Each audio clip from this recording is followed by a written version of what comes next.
What is up, Internet? So, as of August 17th, as it quickly approaches, the changes from the recent NAR commission lawsuits are going to go into full effect and impact how you communicate with your clients.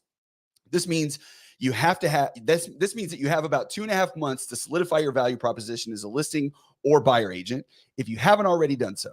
You need to be able to clearly communicate what you do, why it's important, and what it's worth to your clients. Knowing your value proposition backwards and forwards, like you know your own phone number, and having it ready to present is going to be crucial in this new era of real estate.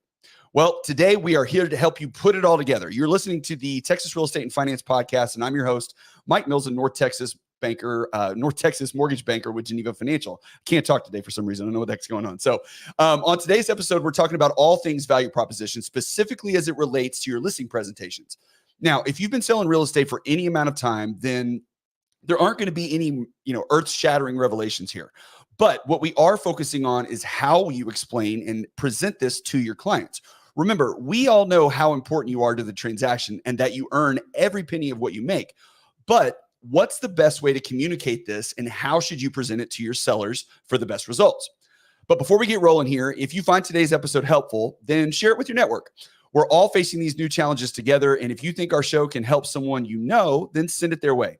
I love new listeners, and you guys are the ones on the front lines helping spread the word. Plus, it would put a big smile on my bald face. So let's take a few seconds. So please take a few seconds, like, comment, and share. I'd really appreciate it. All right, let's get into it. Now, here to help keep me on track and be the brains of this operation, as she is in every other aspect of our lives, is a luxury listing specialist, expert communicator, and overall stunningly beautiful North Texas realtor. In fact, she is my own personal in-house realtor. Please welcome to the podcast, Susan Mills, my amazing wife. Wow, what an introduction. Hi, babe. That's right. Well, I gotta make sure I get brownie points here. I get in trouble a lot. So, I gotta make sure I say all the right things. Before we start, I've been talking about this a little bit on the show from time to time. What'd you think of the Mavs last night? Man, it was pretty close there for a minute. And I was really happy to see their free throw shooting improve. Yes. It was something to definitely an opportunity that they could capitalize on. Freaking Luka and Kyrie are fantastic. They're great. They're pretty great. And I like Lively for a rookie, man. That guy. You like his hair, the big hair? I like everything about him. I like his rebounds. I like his enthusiasm. I just like everything about him. Yes. Well, I'm really excited. And the Stars, we haven't been watching the Stars, but they're also in the Western Conference Finals too. So it's fun to be in North Texas right now, especially after we just came off the Rangers winning their World Series. Yeah. Heck yeah. It's always fun to be a North Texas sports fan unless you're talking about the Cowboys. Unless you're talking about the Cowboys, of course. All right. Okay. All right. So you ready for this? Here we are, ready or not. How are you feeling about it? Nervous. Why are you nervous? I don't know. It's just, this is a time of change and we're all unsure. Yeah. So I think it's normal. You're right. Nobody knows exactly what's coming. So we're just trying to prepare for it the best we can. So that's what we're going to do today is we are going to go into value propositions on being a listing agent, right? So how are you going to explain this stuff to your clients? What do you need to tell them up front? What's the process look like? How do you present it? How do you explain to them, that you're worth every nickel of what you're getting paid, and how are we going to go through that? So first off, let's start and let's talk about, I want to tell everybody what we're looking at as far as why we're having this conversation. So as everybody knows, August 17th is the official start date of the changes to the recent NAR guidelines in the MLS information that you can put on the MLS that goes into effect. So what can you do and what can't you do, at least as of right now? So under the new rules set by the NAR settlement, sellers can offer compensation to buyers, sellers cannot offer compensation to buyer agents through the MLS.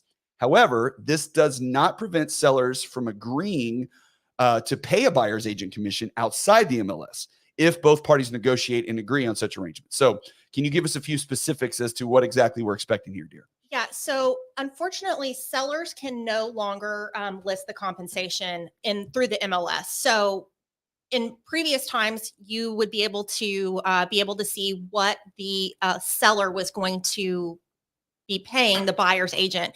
And now that is not going to be the case. In fact, I heard that it was going to possibly go through starting in May. We haven't seen that. But sellers can still offer concessions in the MLS to cover buyers' closing costs, which can indirectly benefit buyers and their overall cost structure. This may potentially be a way for buyer's agent fees to be paid through different types of negotiation. Right. You can still negotiate the fee. You just can't list it. That's correct. And then the other part of this related to buyer's agents is what? Yeah, so buyer's agents are going to need to have a written agreement with their clients detailing their compensation structure. This really ensures transparency and clarity regarding how buyer's agents are going to get paid, whether it's going to be the buyer paying their agent themselves, the seller paying the buyer's agent, or possibly a combination. Right. Okay. So we got the rules. We know what you can and can't do, at least at this point. There is a little bit of, so I read something the other day. There was a hearing regarding a commission lawsuit in Miami, and they were talking about how that buyer's compensation, or I should say that the Department of Justice is still looking to reopen their case against NAR. And one of the Department of Justice attorneys stated that that they didn't feel like that any compensation should be offered to a buyer's agent at all. Now, this was just a statement made by one of the attorneys, and it just happened like last week, but it is something that, they're considering. So we're not going to operate from the fact that sellers can't pay buyer agents, because right now that's not the case. They can pay buyer agents. They absolutely can. You just can't offer it, as of August 17th. So that's when it goes into effect. All right. So what that means is that we have to go in and create our value proposition as a listing agent. Okay. So tell me what your thoughts are as what the value proposition actually is. So creating your unique value proposition is really what sets you apart, what makes you different, what makes you special. How are you going to get the most value, sell the home most quickly? This is kind of the minimum standard for why you should be chosen as a listing agent. Okay, so as far as the value proposition is concerned specifically, okay, so basically just a general definition of it is it's a unique value proposition. Is in real estate, it's pretty clear. It explains, like you said, what sets you apart from every other agent that comes through there, and why the client should choose you to sell you their home or to sell their home. Now you have to outline specific benefits and services that you provide and how you're going to solve those clients' problems. And the key to this is you have to be specific, right? Because every agent is we're all trying to do the same thing, or you guys are all trying to do the same thing. You're trying to sell the house quickly, trying to sell it for a good price, and you're going to communicate with everybody well. That's kind of like the bare minimum of stuff you have to do, right? So you have to get specific. So what are some of those things that are specific as a listing agent that you need to do to be able to, communicate to your clients why they should pick you? Well, first, how are your services unique? So what do you offer in terms of staging or high quality photography or virtual tours or whatever it is that makes your services unique to the other agent that'll be coming in for their interview after you? How does your experience and expertise set you apart? How long have you been in the business? How many transactions have you closed? What's your record for really doing your job well? And what's your client-centric approach? How do you make the process easy? How can you make your sellers feel confident that they've chosen the right person? And also, too, your commitment to quality. One piece of feedback that I get a lot is that, agents don't answer their phone. How can you possibly maintain a good relationship with not only your clients, but the buyer's agent and the title company and possibly the lender and maybe the surveyor and the home inspector who's locked out? And oh, by the way, the agent that was just in the house accidentally locked themselves out. You have to be able to continue to show the quality of your service that you provide. Right. And you have to be able to communicate that to the client as well. Like that's the big piece of this, right? Because I think everybody will say, I communicate well, but what does that mean? Like when you say you communicate well, what does that mean? Right. Right. And you have to be able to spell that out so your client understands with all the steps that you have to go through. Like you said, communicating with the buyer's agent, communicating with the inspector, communicating with an appraiser, communicating with the lender, communicating with everybody throughout the process. If you just say, I communicate well, and you don't explain to your client what that means, they may hear it and it may be okay, but they have no idea what you're talking about. Well, and I think the end goal is to make it seem like we really didn't do anything. Right. It just we got the buyer and then we just walked into title with our bottle of champagne and it was perfect. And that's what we're hoping for. But right. But there's a lot of steps in between that. Well, but these days, especially with commissions being such a focal point, then this also brings into effect that, yes, you want it to seem like a seamless transaction, but in the very beginning, at least, you have to be able to explain why the transaction is seamless and why your years of experience are going to make the transaction seamless. So that way, when you sit down the first time and you talk to a buyer and you say, okay, or excuse me, a seller, and you say, okay, here's all the stuff that I'm going to do for you. And these are all the things that I'm going to handle throughout this transaction. And by the time we get to the end, you'll have forgotten about all that because you didn't feel it at all. And that's why you need me as a professional, right? Right. Okay. So let's talk a little bit about, for you specifically. So when you talk to your sellers, what is it about you that you give as far as your unique value proposition? Not that you're just a great agent, but what is it that your unique skill set brings, like as an example, that you give to your clients? Well, I think for me, and it's not for everybody, but I think that my specialty is staging and design. That's something that I have a passion for. It's something that I've tried to develop over the years. I've got some experience doing staging and virtual staging and basically general design. It kind of started as a hobby for me, and then that has kind of bled into my professional career as a real estate agent. And it's something that I love and I'm very passionate about. And it's super fun that I can kind of do both at the same time to get listings ready to go. Yeah. So you're focusing more so on when you talk to a client, you're explaining to them about how you can make their house be as appealing as possible whenever they're going to list it, which is why, especially with the higher end homes, this is a big piece of it because someone's spending that much money on a property, then obviously, they want to sell it for the highest price they can, but they have to see themselves within that. And so what you try to do and the message that you try to send to your clients is to say, okay, I'm going to make sure that this house presents itself in the best light possible because this is what I'm an expert at. So when you build your value proposition with your listing clients, that's kind of the thing that you frame it around, right? Absolutely. But everybody's going to be a little bit different. And some houses don't need that and some Right. clients don't need that, but it is something that I do offer that can set me apart. And so that's something that is important to my presentation. And some people do social media. Some people do, they're really good with networking. I mean, everybody's got their own skill set, right? Right. Well, I mean, and that's the minimum expectation. Everybody, does the minimum, but what makes you different? What makes you special? What makes you appeal to a seller? Right. Okay. So, let's talk about the process of going through the listing. Okay. So you are going to set up a meeting with a client. And what does that process look like for you? So when you do a listing presentation, kind of what are the steps? What are you expecting, right in the beginning? What kind of expectations are you setting? So let's just start with, what's your general parameters for a listing presentation? So you can meet with a seller over the phone. I much prefer to meet with them in person. There's a lot of things that you physically cannot tell unless you're on the property. Some of that has to do with how the house is going to show online, but also what do the neighbors' homes look like? Right. How does the house smell? How do they live in the house right now? Did they prepare for you? They wanted to have their agent or possible agent come over to the house and they want it to be in a good light. So is it tidy and well kept, or is it a mess? Right. You can't really tell that in person. So you can't tell over the phone. Oh yeah, over the phone. Yeah. And then another thing too is one thing that's really, really important. And I think aside from the money piece, what is their timeline? Why are they moving? And what is their timeline? So if you have, all right, when you set up a meeting with somebody, are you trying to do everything at once or are you trying to do multiple? Like how many meetings do you have with a client typically when you set it up? So typically before listing, I like to have one in-person meeting. Mm-hmm. And then I like to then have a follow-up conversation after I've kind of done my presentation. And then prior to the listing, we'll go over with the photographer and have another opportunity to kind of revisit some things. But that's generally what it looks like. So you have 3 meetings or 2 meetings or how many meetings do you have?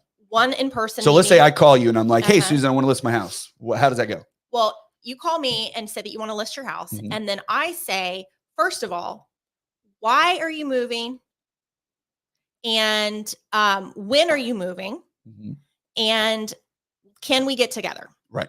Okay. I need to get their physical address because I need to do some research. Right. But I want to physically look at the property. So your first phone call is just, hey, we want to do this. And then you say, okay, great.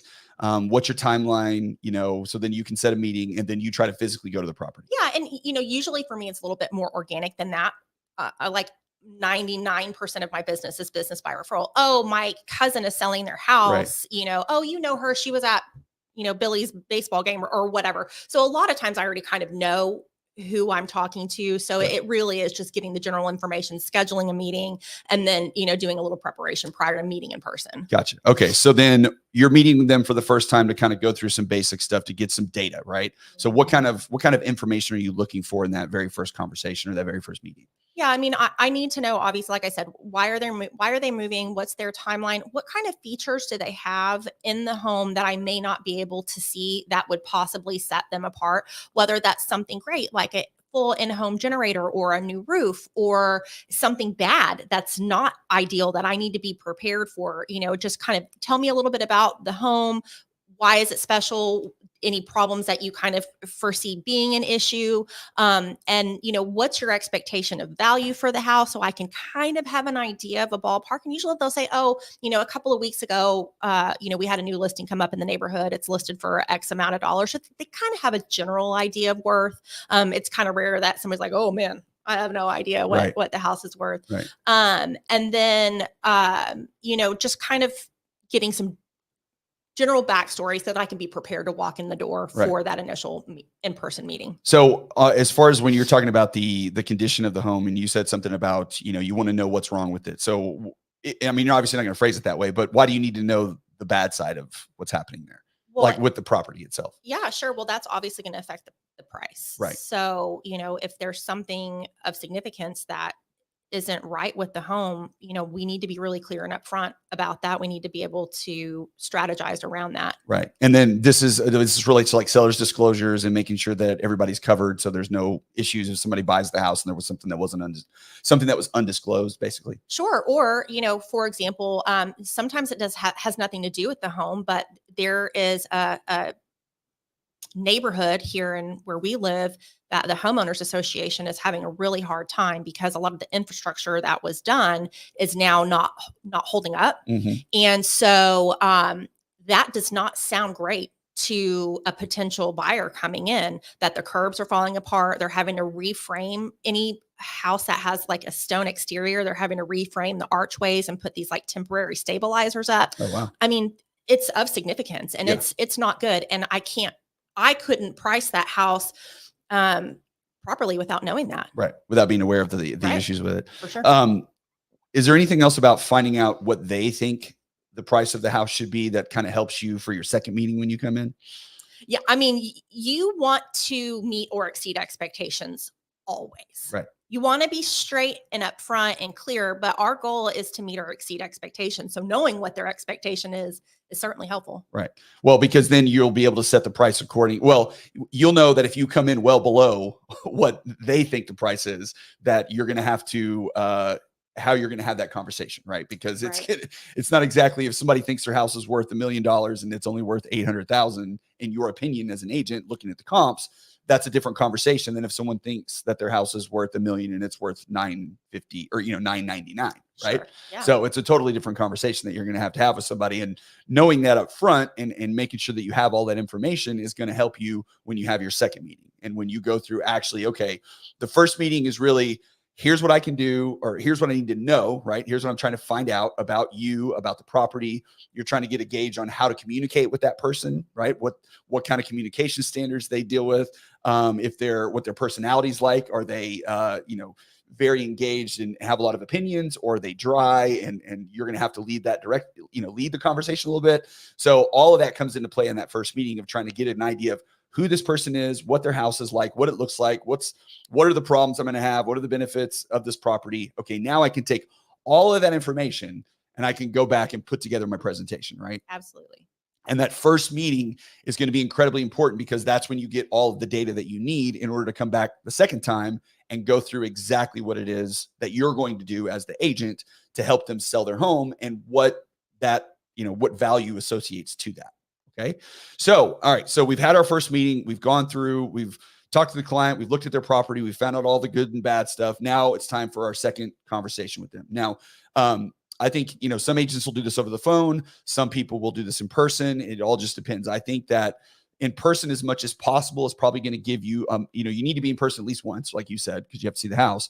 But then on that second meeting, you're going to present to them all of the things that you're going to do in order to help them sell the house. So, what are kind of the main hit points when you're sitting down in that second meeting that you're going to have with a client to say, okay, here's the stuff we're going to go over today. What are you going over with them specifically in that second one? Yeah, I mean, specifically, we're going to go over, how to show the house. That's going to be important. There's a lot to that, but how we're going to strategize on showing the house, what to expect during those showings.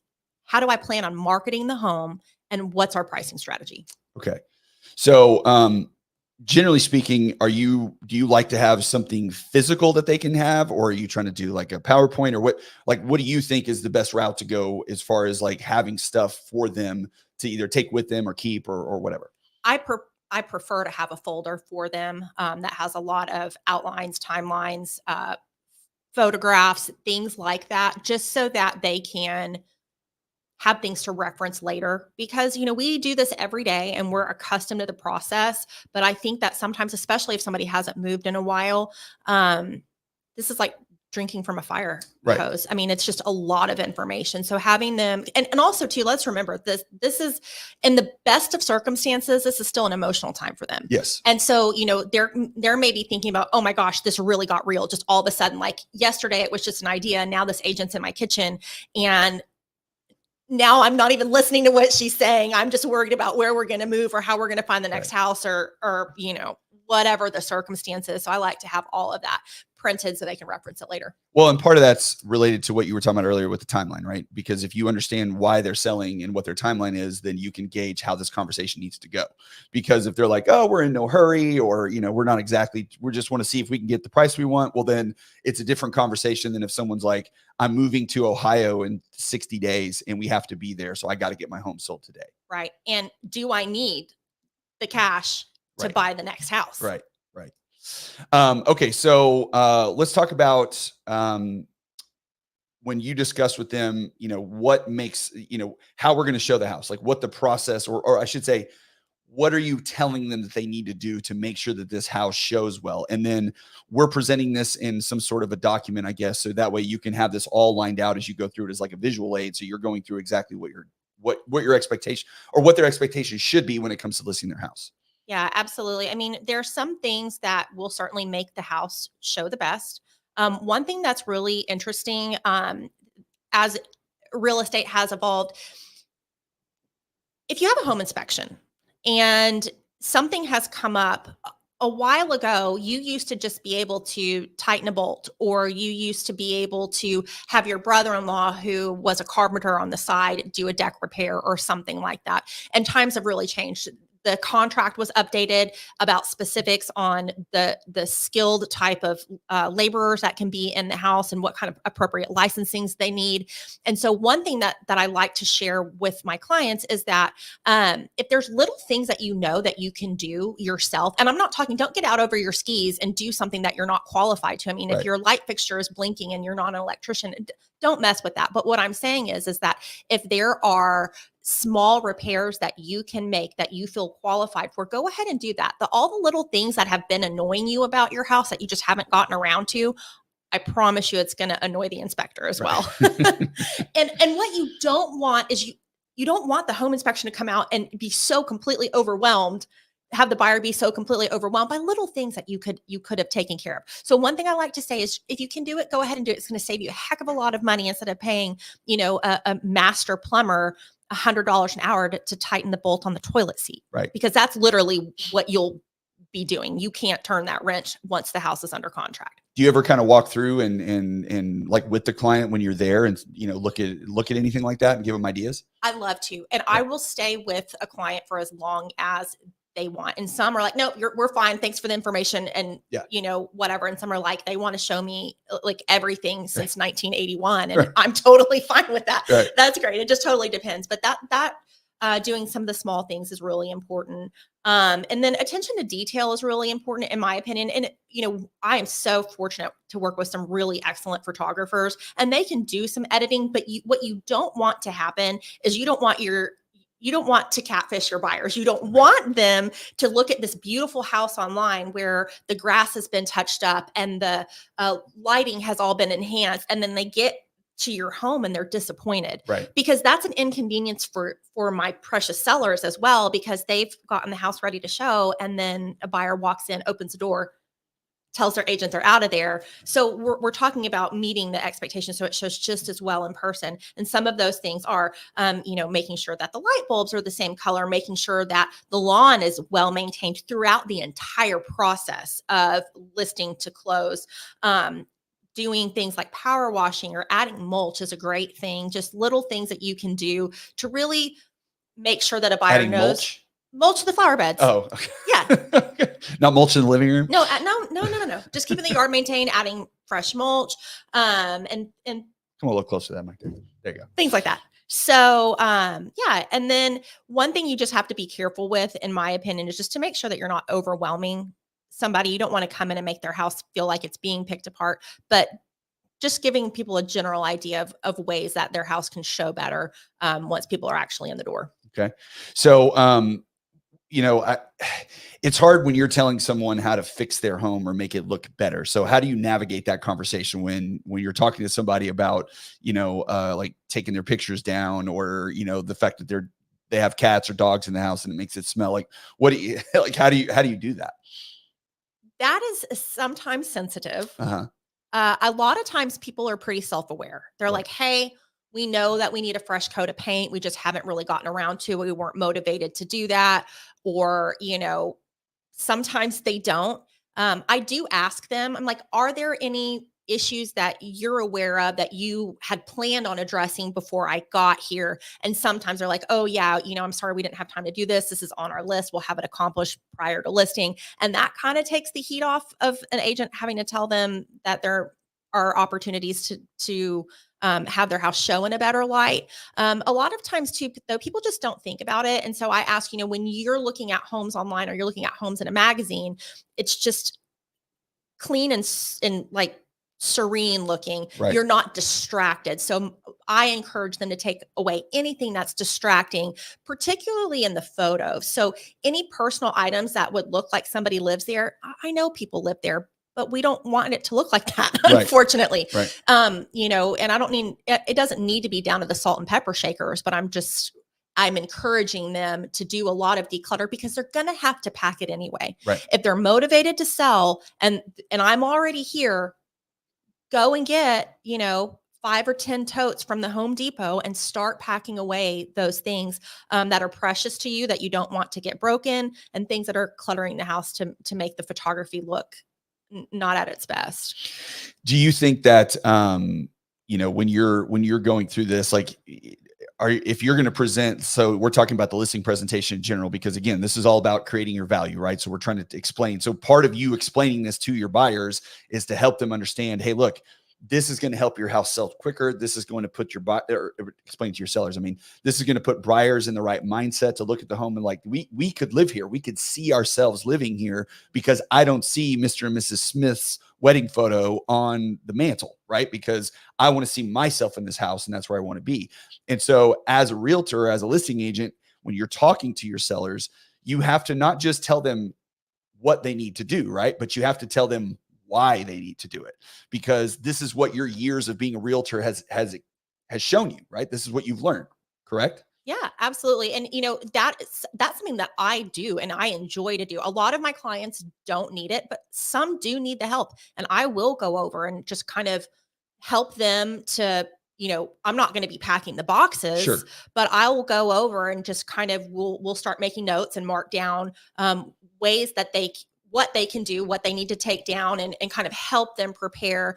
And I think that is a benefit in the sense also is that they have less to maintain during that showing Right. process. If they don't have a lot of tchotchkes everywhere and things like that, it's going to minimize their effort and stress when they get a showing at 7:30 p.m. and they really want to accommodate it. It's just fewer things that they'll have to do. And so just letting them know that this up front might be a little bumpy, but it's really going to ease your sense of what you need to do. Right. Once buyers are and that goes back to part of what your value proposition is, right? Because you are there helping them, saying, okay, I will help you walk through your home and tell you what we need to stage appropriately, what things we need to take down, what you need to fix.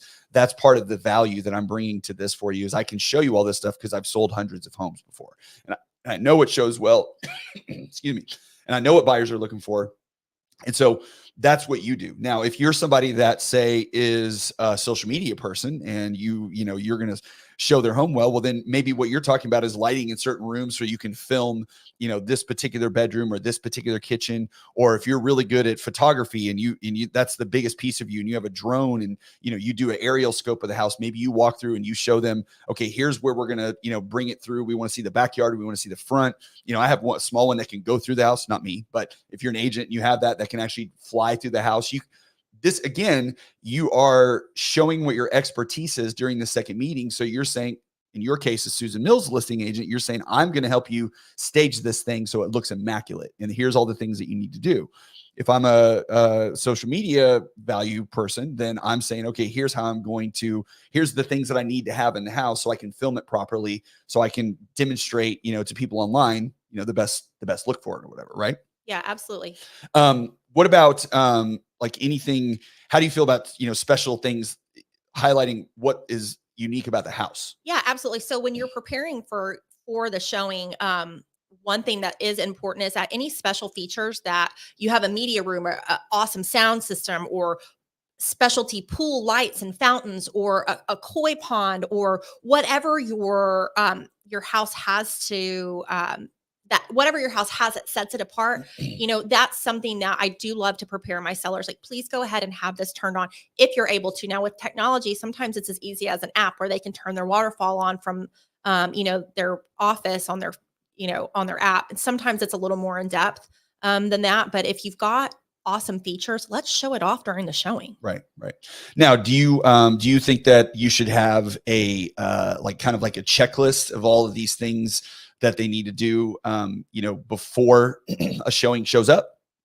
Like the things that they need to make sure that they take care of before because if somebody's leaving in the middle, like if they get a phone call, or a listing email or whatever, and their house is showing at 2:00 and it's 12:00, what do they need to do before they leave to make sure that the house shows appropriately? Yeah, I mean, absolutely. And the Murphy's Law situation is that if the one day you left your underwear on the floor, that's the one day you're going to have 10 showings. Right. So it is really nice. It's something that I do like to put together. Not, like I said, not all clients need it. Yep. They're, already on edge, or they definitely want to make sure that the house shows in the best light possible. And there are clients that I have that will wash a window before a client walks in. I'm like, that's not necessary. Right. But I do make a list of things, if they're not able to, turn lights on and things like that, the showing agent is going to do that. That's Sure. no big deal. But, no dirty dishes in the sink. Make sure that your pets are secure. That's a really big thing.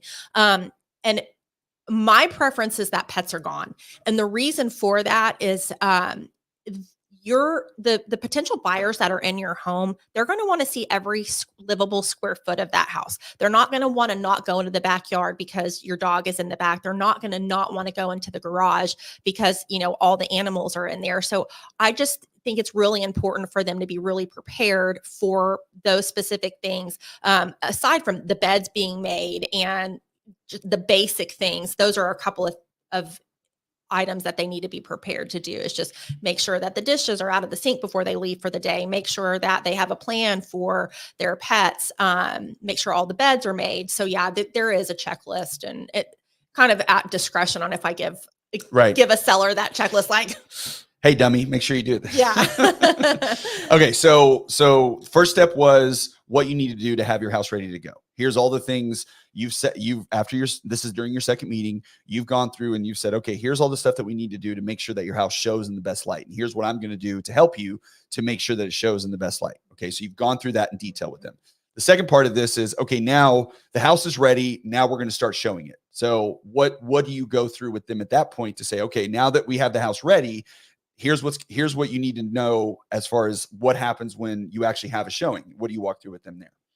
So technology is great, but technology can be a little bit confusing, especially for older clients, because what'll happen is that once they get a showing, we have a showing system that will call and either notify or ask for permission, or an app that people can either accept, decline, or ask to reschedule the showing. So I kind of walk them through that process on what it looks like to actually get a showing, how to approve the showing. We already know how the house is going to look during the showing. Right. And then another thing that sometimes gets overlooked with showings is the seller needs to not be in the house. Right. And I know that that sounds really basic and everybody knows, but not everybody knows They that. don't. They don't. They don't. No. So you know that as an agent, and I know Yeah. that as a lender, but sellers don't necessarily know and that. the sellers need to be gone. Their teenage kids need to be gone. The kids that are skipping school need to not be in the bed.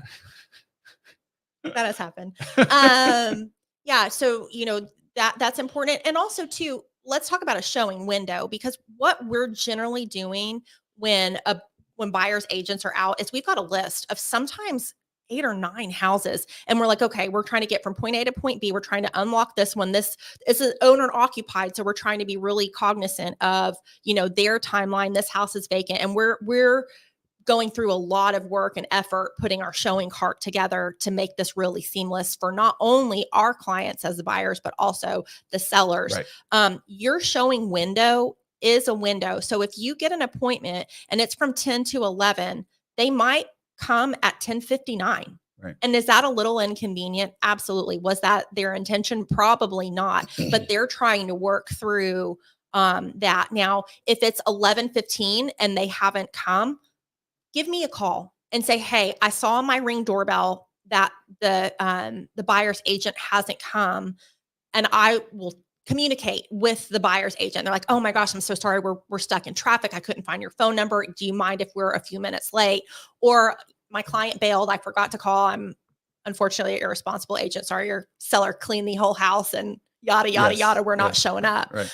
Whatever the case may be. But that's kind of generally how it works. So I like to prepare them for what the expectation is for the timeline and things like that. Another interesting thing that we need to make sure that we go over is making sure that they've got access to their home once the buyer's agent locks up. One tricky thing that hangs sellers up a lot is, oh man, I don't even have a key to my front door anymore. Right. I only use my garage door to get in the house. And now the laundry room door between the garage and the laundry room is now locked. And you're stuck. And the only key to the entire property is inside the lockbox and Saginaw, and I'm in Forney. Right. That's not a great call. Right. That's really not. So just prepare them to make sure that they've got the access to their own home, which you would think would be self-explanatory, and yet. Well, and again, but these are little things, right? These are small details, but important details, because you have to be able to, again, the whole point of this conversation is that you have to be able to communicate to your clients all the things that you are doing and why you're worth every nickel of what you're making. And so if you don't walk through these little details, and nowadays, especially, and why we keep kind of referencing going back to like writing this stuff out as part of your listing presentation, because this seems like, yeah, no duh, I do this. This is what I'm supposed to do. But it's so paramount now, because there will be questions about commissions. It's going to happen. People are going to ask questions about it. They're going to ask what they have to pay to buyers. We'll talk about that in a minute.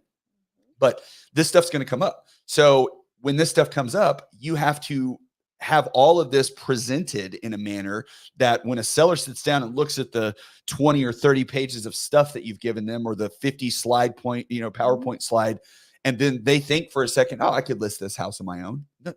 No, you can't. Well, I think that you can, but I can drive my car with my feet. Doesn't mean it's a good idea. Yeah. Well, and I think unfortunately too, our job being a licensed realtor doesn't really prepare you to be an effective real estate agent. And a lot of the things that I know that I can prepare for is because I've run into problems. Yeah. I've had all of these circumstances that I'm talking to you about. They have all come up. So part of my value proposition is that you're not paying me for this one listing. You're paying for the 100, however many that I have. That way I can prepare you. I can prepare you emotionally. I can help prepare your house physically and set those expectations and not overlook the small details that seem self-explanatory that aren't, that are really important steps. Yeah. Well, you even told me before, because we were kind of talking about this, about how, you try to tell your sellers, when you leave the house to let for the showing, set the house up the way that you want it to show, because often, you want them to come in and have that experience right out of the gate. And then the agent, whoever is showing the home, will often leave the house the way that you set it up, right? Yeah, absolutely. So on the showing instructions, a lot of times I will have it listed as leave the home, leave lights or home or however the circumstances as found. Yeah. Because what we've experienced now in this day and age where a lot of hybrid or remote workers are home and they can set it perfectly because we were programmed, a while back where we would turn off every light and do Right. everything. But now, we don't know if there's maybe a showing right behind us. And the way that we've arrived is how the seller wants that house set up for the next buyer to come in. So yeah, we can be very specific Yeah. As a listing agent on how to instruct the buyer's agent to see the house and leave it as presented. Right. And again, you are communicating this to your sellers so that way they understand, hey, here's what's going to sell your house the best. Okay. Because the whole way you're framing this conversation and the reason, because I think prior to these changes that are coming, most agents would all have these conversations. Like you would talk about it. You're never leaving this stuff out. The difference now is that now you really, it's in your best interest as an agent from listing side and especially a buyer side when we get to there.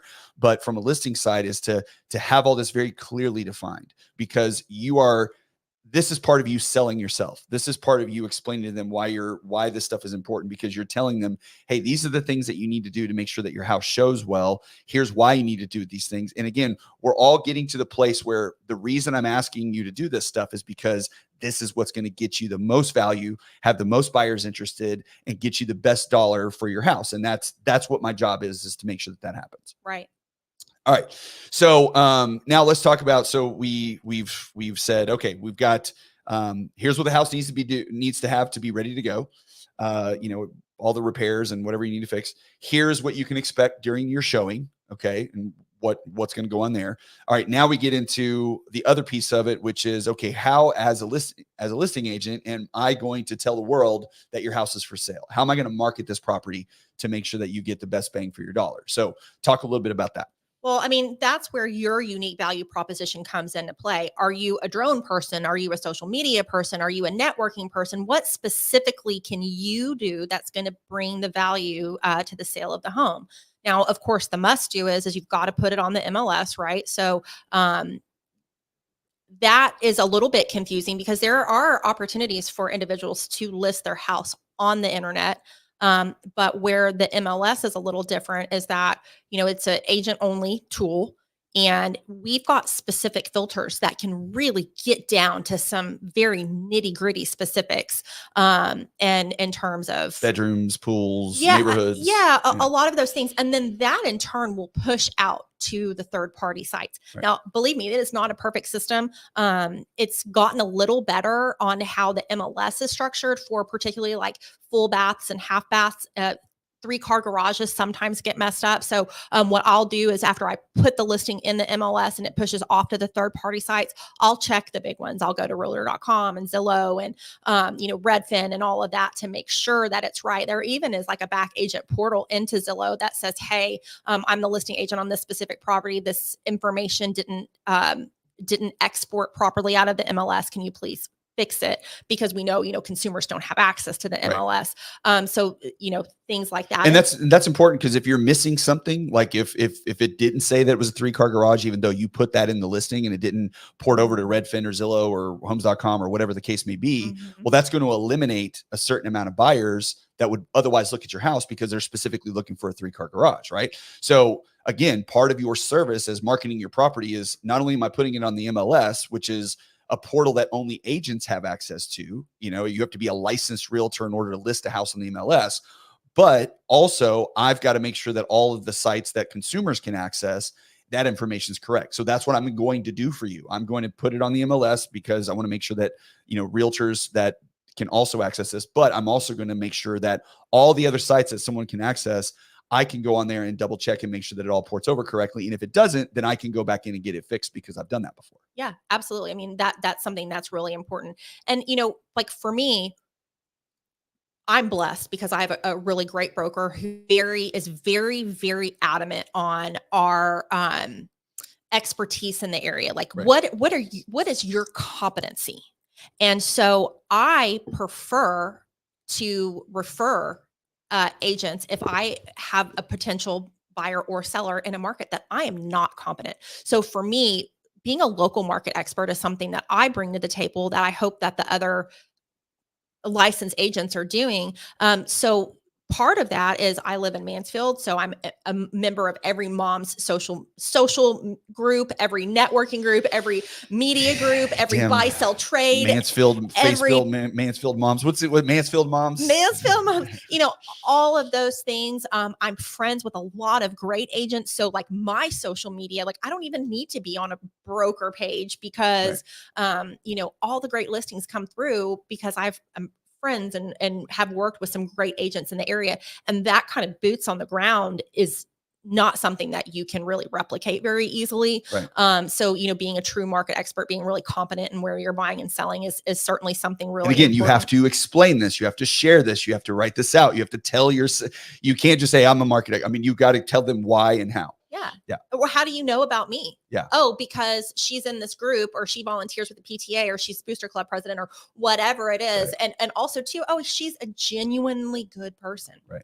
Like that's something I guess maybe is debatable. I don't know. But that's really important. And then, maybe you're the best open houser that there ever was. Right. That could be something that could be your own open houser. I like that. Your own specific value proposition. Yeah. I have clients that prefer to not have open houses. I have clients that would like to have an open house every week. It doesn't matter to me. Right. I'm happy to do whatever they want. But you just have to be really clear at what is it that makes you special? What makes you set apart? You have to, and I think you can give options too, right? You can say, hey, look, if you want to do open houses, we can do this. We can do it. This is the way that I do them. This is how when I think the best times of doing this are, I think giving the client options, because everybody's going to market the property different, right? Yes. And so I think that's where when it gets to this is my unique value proposition, that's where it plays a big role, because you as an individual have unique skills that someone else may or may not have. And so this is the place where you really want to highlight that stuff, because that's what's going to endear you to your clients and get future referrals, because they're like, hey, Susan, if you want to sell your house in Mansfield, like she knows everybody. So sell it with her because you're going to get multiple people involved. Or, this person, did an open house, 4 times throughout the property and had this really cool process of getting people in and keeping their data and following up with them and all that kind of stuff. And so whatever it is that you are really good at, then this is the place where you want to highlight that and explain what you're going to do, how you're going to do it, the time spent in doing it, and even sometimes some of the costs that you're going to incur going through that. It's kind of like the photography, right? Well, yeah. And, part of being plugged into the community is also what tradesmen, what vendors, who are you relying on? How can you be an excellent referral source to your seller? Right. That's really important. Because you've created relationships. Because you've created relationships. Yep. And these are people that are in the community that that you trust, that you've already done work with before. So you're not vetting out somebody new, which again goes back to, why are you important in this process? Why are you necessary? Why is the money that what are you bringing to the table that's so important to make sure that your sellers understand that, so they understand exactly what your money, value is worth? Yeah, it's not even surprising to me anymore. Anytime anything in terms of a seller needs something done, it's rare that they even use their own resources. So like, who do you know who can maintain my yard while I'm traveling, or who do you know who can make this repair, or XYZ. You're a connector of people. Exactly. Yeah. You've built the relationships, these people. So now you're putting them together. And that's the other piece. Again, here's my network of people. Here are the landscape folks. Here's my electricians. Here are my, all of the people that I have relationships with, that I can help with this process and help you fix something. I can help you maintain something. I can make sure that when the inspector comes in, I can tell you what you can expect, how he's going to put it together. All of this stuff, again, if you have this, presented and written, this all goes back to 20 pages of, oh my gosh, I couldn't ever imagine trying to do this on my own. There's so much involved that I never even considered as a seller. I just thought it was just throw it up on Zillow and it all works out well. Well, no, it doesn't. These are all the things that are involved with it. And your job now, it had always been this way, but especially now, is to clearly communicate this in a way that they will remember and understand and value. Absolutely. And that's why we're doing it. All right. So now it comes down to, All right, we've told them what needs to be fixed. We've told them what to expect in the listing process. We've told them how we're going to sell this home and why you're so good at it. So now we have the hard conversation, or the easy conversation sometimes, which is, all right, what is the house actually worth? Okay, so tell me what your philosophy and how you handle that piece. The most important thing, and this has really pulled me out of my comfort zone because I am the biggest people pleaser. Yes. So when somebody says, I want to list my house for 750,000, I really want to get $750,000 Right. for them. Right. It has very much pulled me out of my comfort zone to be very clear and direct. Because if you're going to hire me, then that's my obligation to you. Right.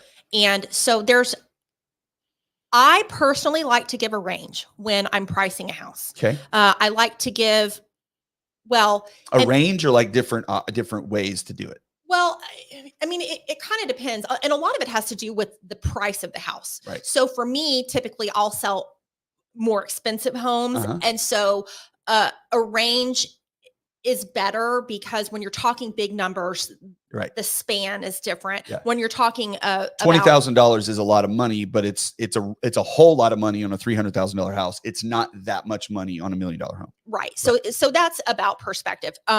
So there's, and this comes back to the timeline, which is the thing that we talked about at the very beginning. Why are you selling, and when do you need your house sold? Because that is a really key factor in how we're going to price the house. Right. So whether that's in a very aggressive pricing strategy, whether we're going to try to sell that home as fast as we can, get your money in the bank, and you're on to your next adventure, that's option number one. There's kind of the average safe move, which is just kind of a general based on the recently sold, not really taking a huge comparison on the home's features or things like that, kind of just a safe space average market price. And then you're a little optimistic. You're thinking that your house is way better than the 20 other houses that have sold, Right. For whatever reason that is. And so we can try to get to that. Yes. But I'm needing to be realistic with you that this is I'm not saying we're not going to get it. Yeah. Just saying. Yes. Yes. It might be a little bit of a challenge. Yeah. Yeah. Yes. And, so one thing too, that's really important to consider is that it's not necessarily what somebody's willing to pay for the house. It's what the bank is willing to give that person Right. to buy the house. And Right. you're obviously the expert with that in Right. terms of the lending piece, but the appraisal means a lot. Because your house may be overpriced per square foot, but the most affordable in the neighborhood, and somebody is dying to get into that neighborhood, and Right. they're willing to pay a premium.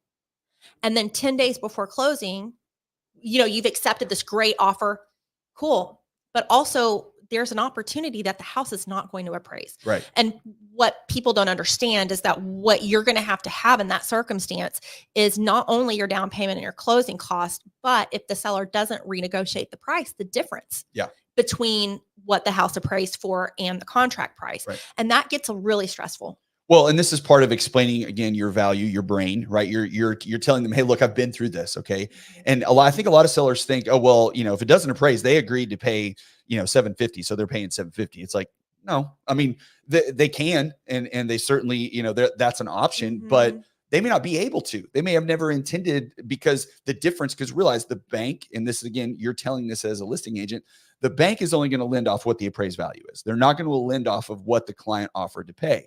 Now, the client or the buyer can pay over the appraised value if they want to, right? And there are some, stipulations in there where, depending on the down payment, there's a few things that you have some legal opportunities there. But either way, they may not be able to, right? And as a lender, I can come up with a lot of ways to which somebody doesn't qualify for a house, right? So if the house comes in 50,000 or 100,000 short, again, we're talking $1 million homes or whatever. Right. Well, then if they don't have an extra 100 grand sitting in the bank to put down, then they can't. Right. So this is another avenue for you to be able to say, hey, look, I know you want this price for this house and you think it's worth this much. And somebody may very well be willing to pay that. Somebody may be willing to pay that.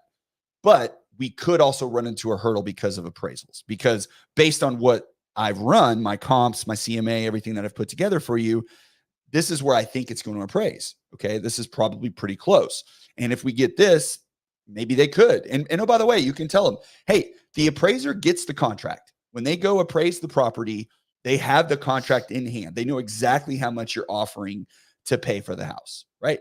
So they know they have a target to shoot for. So they don't get there. There's a reason.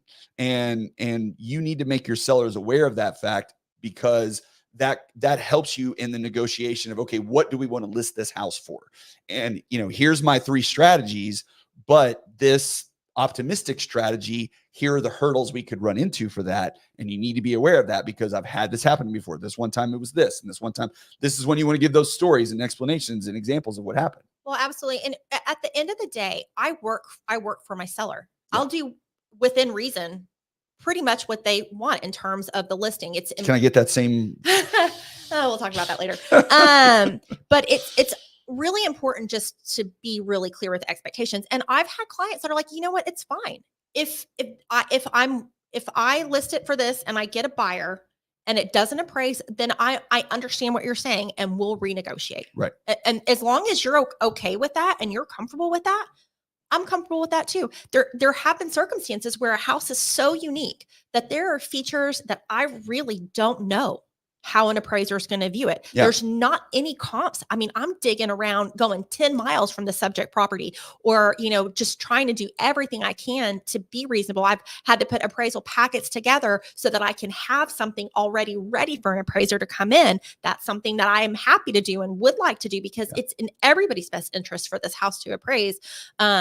So, that, yeah, as long as you're upfront with it. One thing I do want to circle back on, though, is that if a client does have a tough, tight timeline on selling and they go with the very aggressive pricing, that could work out in their sure benefit too. Because if you're underpricing it, then you have a lot of interest. You're going to have a lot of interest. Yeah. That's exactly right. So you might be going back up to what maybe the average would have been, or possibly even the optimistic pricing strategy, just depending on how the market receives the house. Right. And this is where, again, as a listing agent, you want to present this in some sort of a written form to say, here's my aggressive pricing strategy. Here are the benefits to it. It might sell fast. It might sell above what we're asking for. We might get into a bidding war. Here's my average pricing scenario. It might take this long to sell it. It might take 30 days as opposed to 2 or 3 weeks.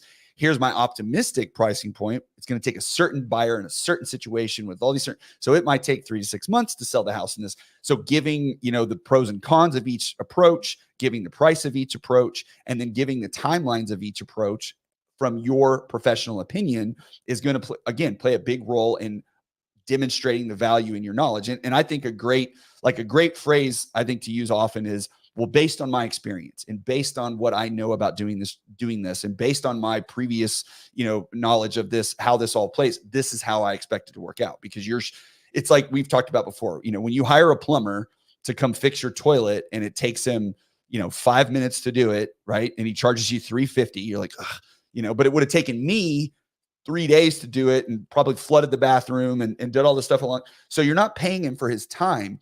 You're paying him for his experience and his expertise, because he's been doing it for 20 years or 10 years or however long he's been doing it. That's right. Well, and another thing too is I do not have a crystal ball. Right. I have data that I'm trying to analyze, and I'm doing my absolute best to use my experience and my expertise to steer you in the right direction. But the reality is that the price of the home is a moving target. Yeah. And it's a moving target all the way through, because a pending house, which means that it's already under contract but has not closed, could drastically change. Right. Okay. So we're getting close to the end here. So we're going to kind of wrap it up with the hardest part of this, which is now we're going to be talking about money. Okay. So now we have told them what they need to do to get their house ready to list. We've told them what to expect when they're listing it and showing it and what goes on there. Told them how we're going to market it. We've told them what we think the pricing is and why. Okay. Now we got to say, okay, here's how much money you're going to walk away. And we do this at the end, obviously, because in this process, we have to build up all of this value and understanding and expertise to be able to get down to the bottom line and go, okay, this is how much you can expect to walk away from with this transaction. So how do you have those conversations? Yeah. So that's really black and white. Anything in money needs to be in black and white. That's why everything in real estate is signed and initialed. It's the right strategy to put everything in writing as best as you can.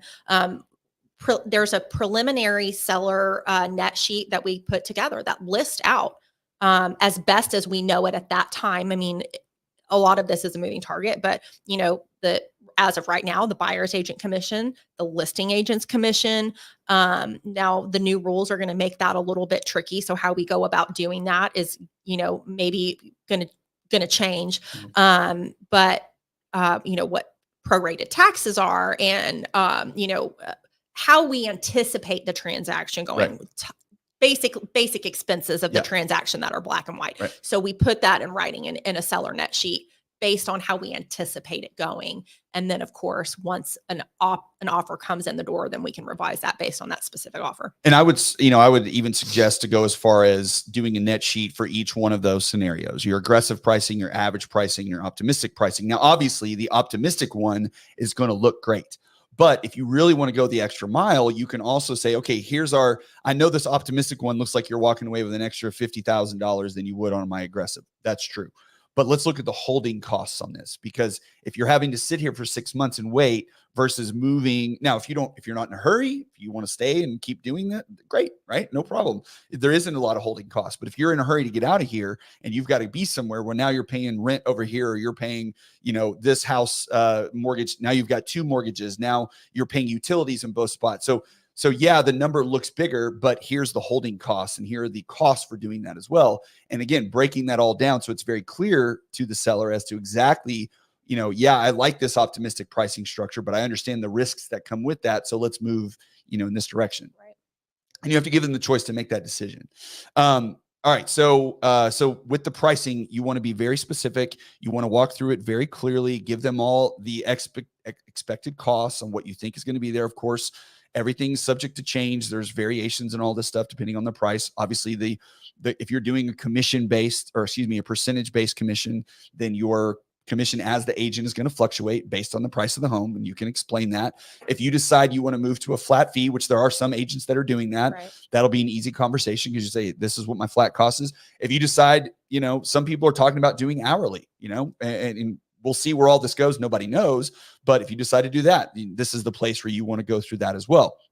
I think right now it's pretty much status quo. Everybody's staying in the percentage level, or, doing it for 1%, 2%, 3%, whatever it is you decide that you're going to list the property for. But these are adjustments that you're going to have to make along the fly. The good news is that's the easy part to fix, right? Because if you've put together your entire proposition, you've got all the stuff that we've talked about up to this point put together. Well, then when you start adjusting how you think you want to charge or don't charge, well, that's an easy thing to fix. You just fix one little piece, because you're not having to go back and adjust everything else that you've already created. Now, real quick before we wrap it up, so after August 17th, all this stuff, all the buyer offer compensation goes away. So you, Susan Mills, how are you going to handle that conversation when a seller says, do I have to pay a buyer agent commission? Well, one thing that's really important to remember is that has always been negotiable. Right. So I would expect that I guess the answer is no, but I would expect to compensate a buyer to offset the expense of them paying for their own agent. So whether or not a seller is paying the buyer's agent directly or indirectly, or possibly a combination. Right. A combination of that. Right. Right. Well, and it's all going to depend on the market too, right? Because if we're sitting in a market where rates, like let's say rates go to 8%, God, please don't have that happen. But let's say that we got a lender and a realtor living in the same household, please don't have rates at 8%. But let's say that they go to that high or whatever. Well, now you could very much be in what we would call a buyer's market, right? Where Dallas-Fort Worth, the listings have gone up recently quite a bit. So there's a lot more homes available for sale. Some are good, some are bad, depends on the area that you're in, but ultimately they have gone up. And so, when you're looking at a seller or a buyer's market, now buyers have selection, they have choice, they can pick, right? Well, if you're a seller and you need to sell it aggressively, then the conversation needs to be, hey, look, you're going to be, better off if you're compensating the buyer's agent in this transaction, or be willing to. We can't list it, we can't, advertise it. But when I talk to the buyer's agent, when they call me, they're going to ask, so what do you want me to tell them? Are you willing to do that? And up to what level and how much and all that kind of stuff? Because if you want to sell it quickly, the buyer, it's not that the agent's going to push them in one direction or the other on a property. It's just the buyer may not have the money. Well, that's the part that is difficult. It's not that a buyer's agent doesn't have the willingness to pay their agent. A lot of buyers don't have the ability, on top of the other expenses when it comes to home ownership. Everything has gotten more expensive.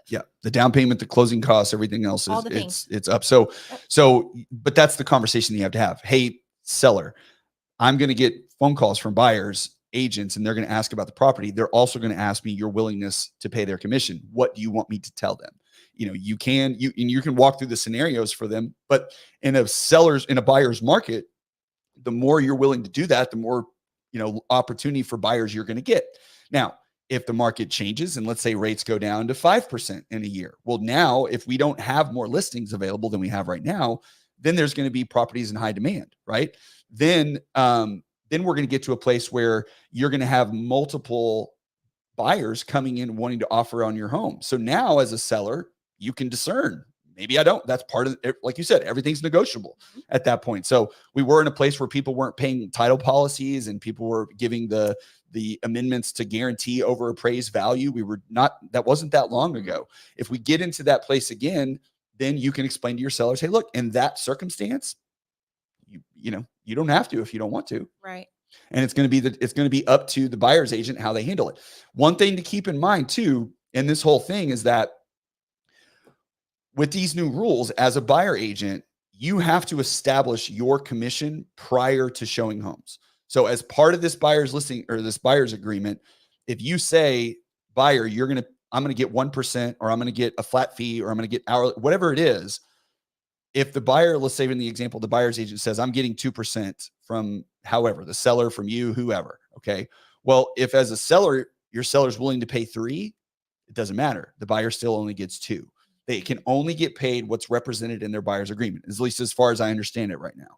So in this scenario, it's going to be up to, you can tell your sellers, hey, look, how much you pay is going to depend on what the agreement between the buyer and the buyer's agent is. So that's going to determine how much you would pay if you're willing to pay the buyer's agent commission. And I guess maybe part of this will be, we get, as a listing agent, as a listing agent, you get a copy of, or at least an idea of what, the agreement is. Right. Right. Yeah. There's going to be paperwork. Yes. There's going to be more paperwork, but it really is in the best interest of the consumer for everybody to be really, really clear, because that is something that is interesting that I think that we have skimmed over for a long time, that our buyer's rep agreement has always said that if the listing broker does not pay, the client is responsible. Right. Now, whether or not the buyer's agent has held a client to that, I don't know. Mm-hmm. I'm sure that's happened before, but it wasn't a conversation that we ever had or needed to have. Right. And also too, I'm kind of going on a tangent, but in terms of when the market was really aggressive and especially investor clients were only listing 2% buyer's agent commissions, I'm certain that all of those buyer's agents had 3% representation agreements, but they weren't holding them to that. Right. Right. So, this has always been a negotiation. We're just having to have hard conversations. We're having to be more transparent. We're having to do more planning, and the reality is we don't know how it's all going to happen. But one thing that I do think is really important is that I like to talk to and remind my clients is that this is not an adversarial relationship. Right. It's not them against us. Right. It's collaboratively. How are we going to meet everybody's goals, and how are we going to do that with the least amount of heartburn possible? Right. And the key to all of this again is that if you're clear up front with everything that you're doing, you're clear with all of the timelines, you're clear with all the expectations. And again, you've written it all out in some form or fashion, and you're presenting this to your sellers, then this is going to take the stress away from the transaction. It's going to take away any kind of anxiety that they're going to have about what exactly is expected of them. They're going to understand why it's so important that you're there, right? Why you need to be representing them, because in a way, it's good that it's a little overwhelming, because it's a lot of stuff. But that again is just one more indication, like, man, I'm so glad you're here. I'm so glad I have you, because if I didn't, all of this stuff, I wouldn't have thought of 80% of it. And the other 20% that I maybe would have thought of, I would have had to have done. And that would have, not exactly at the top of my list of things to do. Yeah. Well, it's really interesting because like kind of the sad part about real estate is that there are clients that I see, socially or whatever, but during that time of the transaction, like we bond, like Yeah. we talk every day, multiple times a day, calling, texting. We're allies in this together. And then the house closes and I'm like, oh, I guess we're not friends anymore. And then you just see them on Facebook And then we see comment. him on Facebook, and, Yes. and that truly is sad because that is one of my very favorite things about real estate is building those relationships, and so Well, and the goal of all this is you're trying to get referrals, right? That's Yeah. what we're here for. We're trying to do such a great job and be so clear with what we do that they tell their friends, their family, everybody that you were amazing. And it's funny. I think because everybody is so, most agents are pretty referral heavy and they work with their friends and they don't. I think people will kind of cut some of this short when they're working with because they're like, oh, they know, like I'm going to take great care of them. But I think in those circumstances, it's more important to go above and beyond than what you would do for somebody that you don't know, because these transactions, like you said in the beginning, it's such a personal transaction that could make or break that friendship, that relationship, that whatever, because it's such a personal thing that if you weren't clear about everything that you were doing up front, you just assumed that they knew, and then they assumed that you were going to do something that you didn't say, or whatever the case may be. You might lose a friend over that stuff. So it's even more important. it's really important, and that is a really good point. Is be discerning on that too, because you don't want a bad real estate transaction really affecting other parts of your life. No.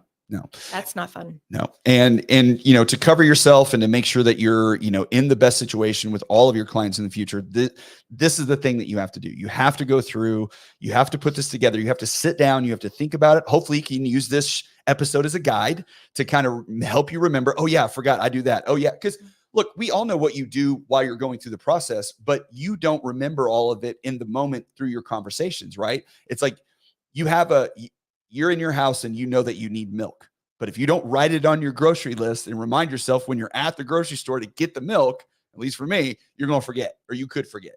And so that's why it's so important in Paramount to put all of this stuff in writing. So when you present it to your clients, you remember everything that you do. You go over it all in great detail and you don't miss anything. So that way it's clear what you're doing. The expectations are set properly, and everybody walks away feeling very, very comfortable about what's happening and what they're paying for it without any concerns. Because again, when you get to the last day and they're signing on the bottom line and they've sold their home and they're getting that big check in the bank or they're moving off to their new adventure, you want them to have a wonderful feeling and a wonderful taste in their mouth. So that way you continue to do business in the future.